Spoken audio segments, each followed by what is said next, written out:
पाठ का नाम है सुक्ति मौक्तिकम। क्या नाम है? पहला श्लोक है वृत्तम यत्नेन संरक्षेत वित्तम एति याति च अक्षिणो वित्ततः क्षीणो वृत्तस्तु हतो हत। वृत्त माने होता है चरित्र। वृत्त माने क्या होता है? चरित्र। वृत्तम यत्नेन संरक्षेत, चरित्र की यत्न पूर्वक रक्षा करनी चाहिए। यत्नेन माने प्रयत्न पूर्वक। वित्तम एति च याति च, वित्त माने होता है धन। क्या होता है वित्त माने? वित्त माने धन। एति च, एति माने चला जाता है, एति माने आता है। याति च, याति माने चला जाता है। धन तो आता है और चला जाता है, इसलिए चरित्र की रक्षा करनी चाहिए। अक्षिणो वित्ततः, अक्षिण माने नष्ट न होने वाला। वित्ततः, वित्त से अर्थात जो धन से नष्ट हो जाता है, अर्थात जिसका धन समाप्त हो जाता है, वह अक्षिणो, वह व्यक्ति जीवित रहता है। वृत्तस्तु हतो हत, परंतु जिसका वृत्त माने चरित्र, वृत्त माने चरित्र, जिसका चरित्र समाप्त हो जाता है, जिसका आचरण अच्छा नहीं होता, वह व्यक्ति जीते जी मर जाता है। हतो हत माने मारा जाने पर, जिसका चरित्र मर जाता, चरित्र के मारे जाने पर मनुष्य भी स्वयं मर जाता है। समझ में आया? अगला देखो दूसरा, श्रूयताम धर्म सर्वस्वम श्रुत्वा चैव अवधार्यताम आत्मनः प्रतिकूलानि परेशान न समाचरेत। श्रूयताम, श्रूयताम माने सुनो, धर्म सर्वस्वम, धर्म के मर्म को, धर्म के तत्व को, अर्थात धर्म की बातों को सुनना चाहिए। श्रुत्वा च, और सुन करके, श्रुत्वा माने सुन करके, श्रुत्वा में कत्वा प्रत्यय है। च माने और, अवधार्यताम, उन धर्म की बातों को ग्रहण कर लीजिए। धर्म की बातों को सुनिए, धर्म की वार्तालाप को सुनिए और उनको जीवन में धारण कर लीजिए। आत्मना प्रतिकूलानि, अपने आत्मा के प्रतिकूल, परेशान, दूसरों के साथ न समाचरेत, आचरण नहीं करने चाहिए। मतलब दूसरों के साथ जो हम व्यवहार करते हैं, वह व्यवहार हमारी आत्मा के प्रतिकूल भी नहीं होना चाहिए। मतलब जिसका व्यवहार हम, दूसरों का व्यवहार अपने लिए जो चाहते हैं, वैसा ही व्यवहार दूसरों के साथ भी हमें करना चाहिए। समझ में आया?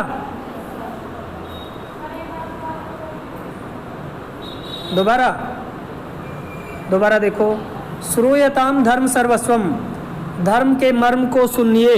श्रूयताम माने सुनो या सुनना चाहिए। यहाँ लोट लकार का है, प्रथम पुरुष एक वचन, श्रूयताम सुनो। धर्म सर्वस्वम, धर्म के सर्वस्व को, अर्थात धर्म से युक्त जो वाणी है उसको सुनिए। श्रुत्वा च, और सुन करके अवधार्यताम, उसको जीवन में धारण कर लीजिए। आत्मन प्रतिकूलानि, अपने आप के प्रतिकूल, अर्थात आत्मा के प्रतिकूल जो विचार हमारी आत्मा के प्रतिकूल हों, परेशान न समाचरेत, वैसे आचरण हमें दूसरों के साथ नहीं करने चाहिए। परेशान माने दूसरों के, और समाचरेत माने ना करें, आचरण ना करें, दूसरों के साथ भी वैसा आचरण न करें। अगला देखो, प्रिय वाक्य प्रदानेन सर्वे तुष्यन्ति जन्तवः तस्मात् तदेव वक्तव्यम वचने का दरिद्रता।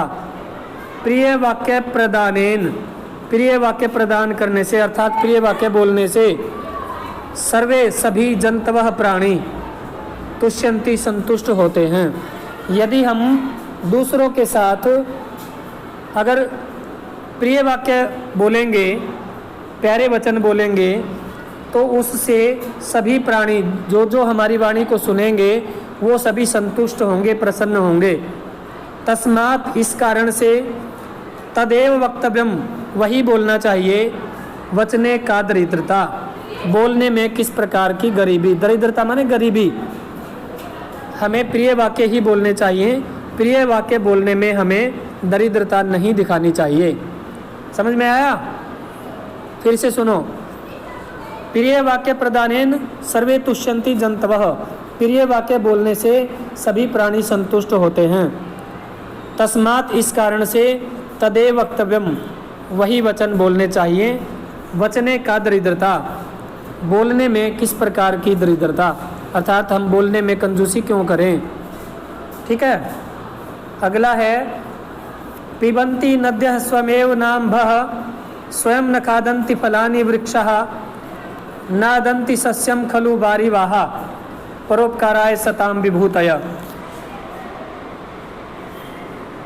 पिबन्ति, पिबन्ति माने पीते हैं, नद्यः नदियाँ, स्वयं एव अपने आप ही, अम्भ पानी न मन नहीं, नदियाँ अपना पानी स्वयं नहीं पीती हैं। पिबन्ति माने पीती हैं, स्वयं एव माने अपने आप ही, अम्भ माने पानी, नदियाँ पानी को अपने आप नहीं पीती हैं। वृक्षः, वृक्ष माने पेड़, फलानी फलों को स्वयं न खादन्ति अपने आप नहीं खाते हैं। जो फल वृक्षों पर लगते हैं उन फलों को वृक्ष स्वयं नहीं खाते हैं। नादन्ति सस्यम, सस्यम माने होती है फसल, धन धान्य अनाज। वारिवाहा, वारिवाहा माने होते हैं बादल, वारी माने पानी और वाहा माने ढोने वाले, पानी को ढोने वाले अर्थात बादल। बादल फसल को स्वयं न अदंती, अदंती माने खाते हैं और न अदंती माने नहीं खाते हैं। बादल भी फसल को स्वयं नहीं खाते हैं। परोपकाराय सताम विभूतया, सताम माने सज्जनों की, विभूतया माने संपत्तियाँ, सज्जनों की संपत्तियाँ परोपकाराय परोपकार के लिए होती हैं। सज्जन व्यक्तियों की जो संपत्तियाँ होती हैं वे परोपकार के लिए होती हैं। यहाँ पर 3 उदाहरण दिए, एक नदी का, नदियाँ अपना पानी स्वयं नहीं पीती हैं। दूसरा वृक्षों का, वृक्ष अपने फल स्वयं नहीं खाते हैं। और तीसरा बादलों का, बादल फसल को स्वयं नहीं खाते हैं। तो इस प्रकार से 3 उदाहरण दिए और परोपकार की महत्ता यहाँ बताई है। परोपकार जो परोपकार करने वाले व्यक्ति होते हैं उनकी संपत्तियाँ, उनकी विभूतियाँ परोपकार के लिए ही होते हैं, दूसरों की भलाई के लिए ही होती हैं। अगला है गुणेषु एव हि कर्तव्यः प्रयत्नः पुरुषैः सदा गुणयुक्तो दरिद्रो अपि नैश्वर्यैर्गुणैः समः। गुणेषु एव कर्तव्यः प्रयत्नः, पुरुषैः, यहाँ पुरुषैः शब्द में तृतीया विभक्ति का बहुवचन है। पुरुषों के द्वारा, व्यक्तियों के द्वारा, सदा हमेशा, गुणेषु एव गुणों के लिए ही या गुणों में ही, प्रयत्न कर्तव्य प्रयत्न किया जाना चाहिए। अर्थात व्यक्तियों को हमेशा गुण प्राप्त करने के लिए ही प्रयत्न करते रहना चाहिए। गुण युक्तो दरिद्रो अपि, गुणवान व्यक्ति, गुण युक्त है माने गुणवान व्यक्ति। दरिद्र अपि, दरिद्र माने, दरिद्र माने गरीब, दरिद्र माने गरीब व्यक्ति गुणों से युक्त होते हुए भी न ईश्वरैर गुणैः समः, ये नेश्वरैर गुणैः है ना, न ईश्वरैः अगुणैः, यहाँ ईश्वर शब्द राजा के लिए आया है। जो गुणों से रहित राजा है उसके समान नहीं होता। अर्थात जो गुणों से युक्त, गुणों से रहित राजा है वह गुणों से युक्त गरीब से भी निम्न स्तर का होता है। राजा भी उस गुणवान व्यक्ति का, उस गुणवान व्यक्ति की बराबरी नहीं कर सकता है। अर्थात गुणों से युक्त व्यक्ति गुणों से रहित राजा से भी उच्च कोटि का होता है। इसलिए व्यक्ति को हमेशा गुणों के लिए ही प्रयत्न करते रहना चाहिए। आरंभ गुर्वी क्षयिणी क्रमेण लघ्वी पुरा वृद्धिमती च पश्चात दिनस्य पूर्वार्ध प्रार्ध भिन्ना छायैव मैत्री खल सज्जनानाम। खल और सज्जन दो व्यक्तियों का यहाँ वर्णन है। खल माने होता है दुर्जन व्यक्ति, बुरा व्यक्ति, और सज्जन अच्छे स्वभाव वाला व्यक्ति। दोनों व्यक्तियों की मित्रता कैसी होती है, यह इस श्लोक में बताया है। आरंभ गुरवी, आरंभ माने शुरुआत में, गुरवी माने बड़ी, शुरुआत में बड़ी या अधिक। क्षयणी क्रमेण, और क्रम पूर्वक क्षयणी कम होती जाती है। दुर्जन और सज्जन व्यक्ति की जो मित्रता है वह आरंभ गुरवी। यहाँ पर पहले दुर्जन व्यक्ति की मित्रता के बारे में बताया कि दुर्जन जो व्यक्ति होते हैं उनके साथ यदि मित्रता की जाती है तो वह आरंभ में तो बहुत बड़ी अर्थात गहरी मित्रता होती है। क्रमेण, और क्रम से अर्थात समय के साथ क्षयणी नष्ट होती जाती है। जब दुर्जन व्यक्ति के व्यवहार का पता चलता है तो उसके प्रति मित्रता के जो विचार हैं वो धीरे धीरे नष्ट होते चले जाते हैं। लघ्वी पुरा वृद्धिमति च पश्चात, इसके विपरीत जो सज्जन व्यक्ति की जो मित्रता है वह पूरा माने पहले, लघ्वी कम होती है। प्रारंभ में उनकी मित्रता कम होती है क्योंकि वो मिलते ही मित्र नहीं बनाते, पहले दूसरे व्यक्ति का व्यवहार जानते हैं।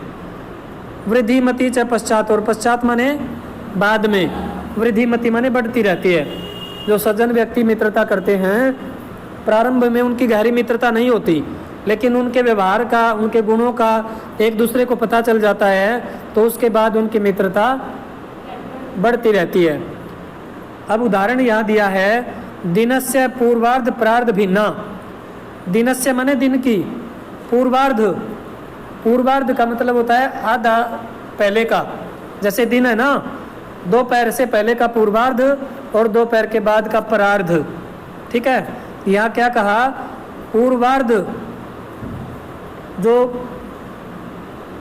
आरंभ में दुर्जन व्यक्ति की जो मित्रता बताई थी वो बताई दिन के पूर्वार्ध भाग जैसी।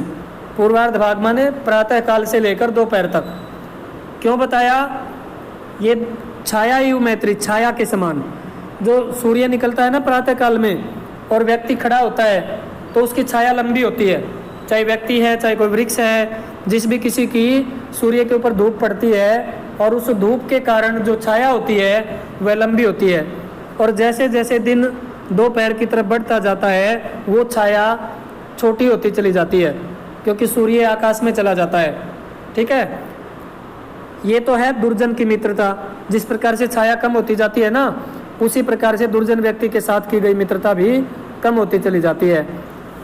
परार्ध भिन्ना, और परार्ध माने दिन का जो पर माने बाद का आधा भाग, जो दोपहर से शाम तक का जो भाग होता है वह भाग परार्ध भाग कहा गया है। दोपहर के बाद वही छाया बढ़ती चली जाती है, चाहे वो दूसरी दिशा में हो, लेकिन वह छाया शाम तक, उस छाया की जो आकार है उस छाया का वह बढ़ता चला जाता है। आपने भी देखा होगा दिन में शाम के समय जब सूर्य ढलता है तो नीचे चला जाता है, नीचे जाएगा तो छाया बड़ी हो जाएगी। उसी प्रकार से सज्जन व्यक्ति की मित्रता दोपहर के बाद का जो दिन होता है उसकी तरह से प्रारंभ होती है, और जिस प्रकार से दोपहर के बाद छाया बढ़ती जाती है उसी प्रकार सज्जन के साथ की गई मित्रता भी बढ़ती चली जाती है। समझ में आ गया? अगला देखो, यत्रापि कुत्रापि गता भवेयुर्हंसः मही मंडल मंडनाय हानिस्तु तेषां ही सरोवराणाम येषां म्रालय सह विप्रयोगः। इसमें हंसों का जिक्र है और हंस के साथ तुलना करके अच्छे व्यक्तियों की बड़ाई इस श्लोक में की गई है। यत्रापि कुत्रापि, जहाँ कहीं भी, गतः चले जाएं, भवेयुः, भवेयुः ये भू धातु का विधिलिंग लकार का बहुवचन है। चले जाएं, हंसा हंस, हंस जहाँ कहीं भी चले जाएं। मही मंडल मंडनाय, मही माने होती है भूमि,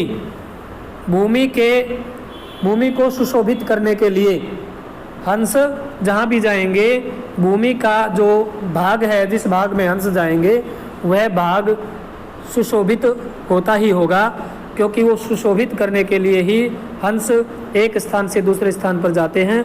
तो उससे भूमि का जो भाग है, जिस भाग पर वे जाते हैं वह सुशोभित होता ही है। हानिस्तु तेषां ही सरोवराणाम, तेषां माने उनकी, हानि ही, हानि, तू माने किंतु, किंतु उन सरोवरों की, तेषाम सरोवराणाम हानि, उन सरोवरों की हानि होती है, ये शाम जिनसे मरालई हंसों के साथ, मरालई सह हंसों के साथ भी प्रयोग बिछो हो जाता है। अर्थात जिस सरोवर को त्याग करके हंस दूसरे स्थान पर चले जाते हैं, उस सरोवर की हानि होती है, उस सरोवर की शोभा कम हो जाती है। हंस जहाँ भी जाएंगे भूमि मंडल की शोभा को बढ़ाएंगे ही। यह तुलना विद्वानों के साथ दी गई है कि विद्वान व्यक्ति जहाँ भी जाएगा वहाँ उस वातावरण को सुशोभित करेगा, अपने ज्ञान से अपना ज्ञान फैला करके उसको प्रकाशित करेगा। लेकिन जिस स्थान से वह विद्वान चला जाएगा उस स्थान पर ज्ञान बांटना कम हो जाएगा, ज्ञान की वो ज्योति नहीं रहेगी जो उनके उपस्थित रहने पर होती है। इसलिए इस श्लोक में यहाँ विद्वान की बड़ाई की गई है, विद्वान व्यक्ति के महत्व के बारे में बताया गया है। ठीक है, अगला देखो, गुणा गुणज्ञेषु गुणाः भवन्ति ते निर्गुणं प्राप्य भवन्ति दोषाः आस्वाद्य तोया प्रवहन्ति नद्यः समुद्रम आसाद्य भवन्ति अपेया। यह श्लोक पहले भी आपके पास 8वीं क्लास में आया होगा, आपने पढ़ा भी होगा, आता भी होगा, फिर भी एक बार दोबारा देख लीजिए। गुणाः गुणज्ञेषु गुणाः भवन्ति, गुण गुणवान व्यक्ति के पास रहते हुए ही गुण होते हैं।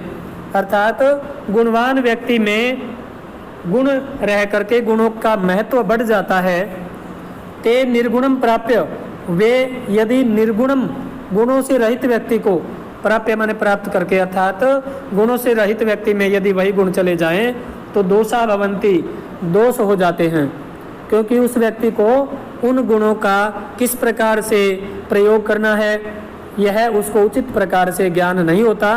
इसलिए उस व्यक्ति में गुण जाने के बाद वही गुण उसके लिए दोष बन जाते हैं। आस्वाद्य तोया प्रवहन्ति नद्य, नद्य माने नदियाँ, बहुवचन है, ये पहले भी आ चुका है इसी पाठ में। नद्य माने नदियाँ, आस्वाद्य तोया स्वादिष्ट पानी वाली होती हैं, प्रवहन्ति माने बहता है। नदियों में जो पानी बहता है वह स्वादिष्ट होता है, अर्थात पीने योग्य होता है। समुद्रम आसाद्य, समुद्र को प्राप्त करके अपेया भवन्ति, वही पानी अपेय न पीने योग्य भवन्ति माने हो जाता है। पानी नदी में मीठा होता है, नदियों का पानी अंत में कहाँ जाके मिलता है? समुद्र में। और समुद्र में मिलने के बाद समुद्र का पानी ज़्यादा मात्रा में होता है और खारा होता है, नदियों का पानी कम मात्रा में होता है, और उस ज़्यादा मात्रा वाले पानी में मिल करके जो ज़्यादा मात्रा वाला पानी है वही गुण उसमें भी आ जाते हैं। तो इसका कहने का भाव यह है कि जिस प्रकार से नदियों का पानी समुद्र में जा करके, नदियों का मीठा पानी समुद्र में जा करके खारा हो जाता है, उसी प्रकार से गुण रहित व्यक्ति में जा करके दोष बन जाते हैं।